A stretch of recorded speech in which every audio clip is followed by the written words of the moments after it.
दफा 144 लगाई, 7 दिनों के लिए लगाई और फिर टेलीविजन पे आके आप गलत बयानी करते हैं। आमिर मीर साहब का जरा बयान सुनिए कि हमने इसलिए दफा 144 लगाई ताकि खवातीन को हम वहां पे प्रोटेक्ट कर सके। देखें, आज जो ये 144 इन्फोर्स किया गया था, इसकी बुनियादी वजह औरत मार्च थी लाहौर में, और हमने औरत मार्च जो है उनके ऑर्गेनाइजर को ये एश्योरेंस दी थी कि आपको फुल पुलिस प्रोटेक्शन मिलेगी और कोई किसी किस्म का हम चांस नहीं लेंगे कि कोई ऐसा अनटूवर्ड इंसिडेंट हो जाए।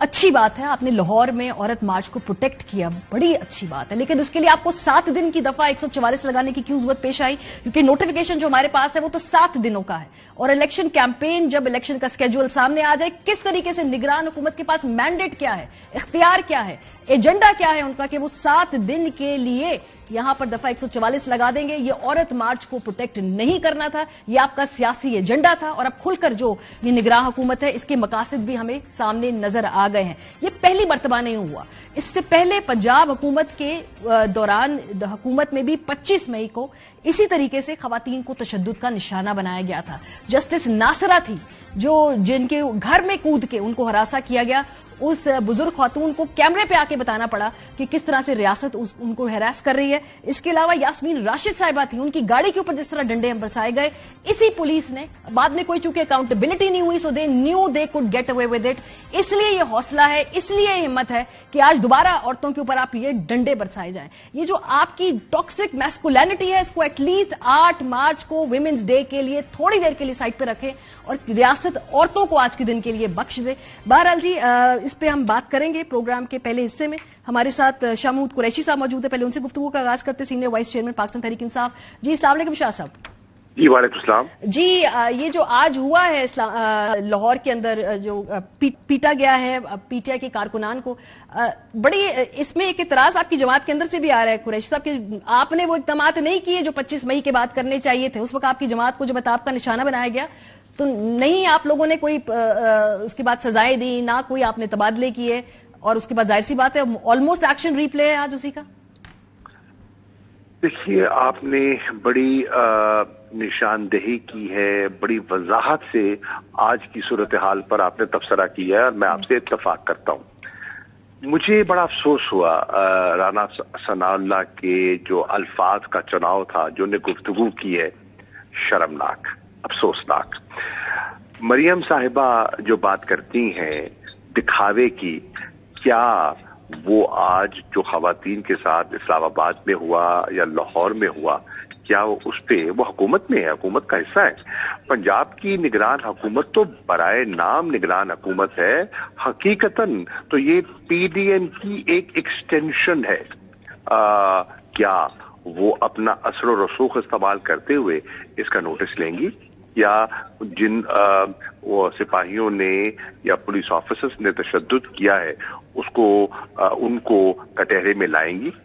क्या आसफा भुट्टो साहिबा जो मुख्तलिफ ट्वीट्स करती हैं, क्या खवातीन के साथ जो सलूक बरता गया है उनके दौर में, उनकी हुकूमत में, क्या उस पर वो अपनी राय का इजहार करेंगी और उन खवातीन का दिफा करेंगी, उनके हकूक का दिफा करेंगी? तो ये भी लोगों के सामने इनका जो दोहरा मयार और जो डबल फेस्ड अप्रोच है वो सामने आ जाएगी।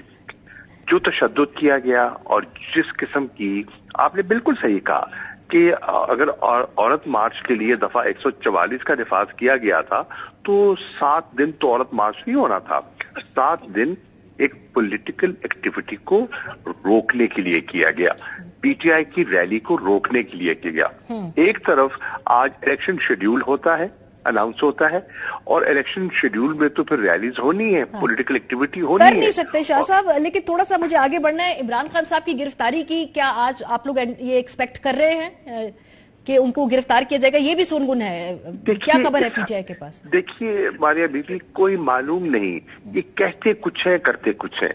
तो इसीलिए हमने प्रोटेक्टिव बेल की कोशिश की, इसीलिए हमने कहा कि अदालतों का सामना करने के लिए तैयार है, पेश होने के लिए तैयार है, लेकिन हमारी सिक्योरिटी कंसर्न्स एड्रेस कर दे।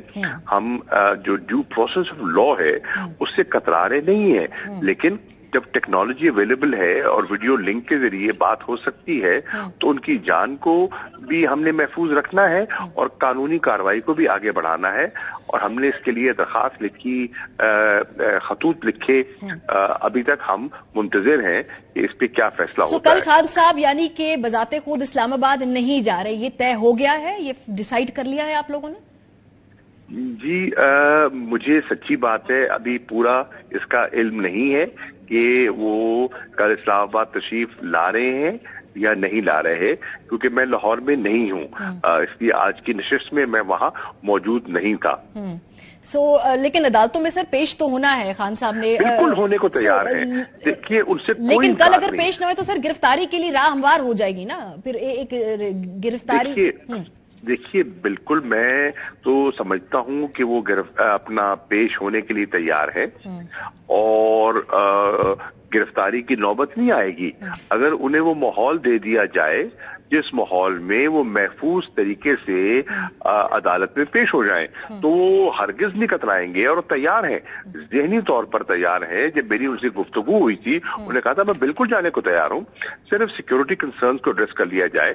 تو ہم نے سوچ بچار کی اور ایک راستہ ہم نے یہ بھی تلاش کیا کہ کیا ہمارا سیکیورٹی کنسرن بھی ایڈریس ہو جائے اور عدالت کے حکم کی تعمیل بھی ہو جائے، تو تب ہم نے یہ بیچ کا راستہ ہم نے پیش کیا اور لکھا اعلیٰ عدلیہ کو کہ یہ ایسا راستہ پیش کر رہے ہیں جس میں کہ آپ کے حکم کی تعمیل بھی ہو جاتی ہے اور ہمارے خدشات بھی دور ہو جاتے ہیں۔ ٹھیک ہے، بہت شکریہ شاہ محمود قریشی صاحب ہمارے ساتھ موجود۔ بریک پر جائیں گے، جب واپس آئیں گے تو اس حوالے سے ہمارے ساتھ تجزیہ کار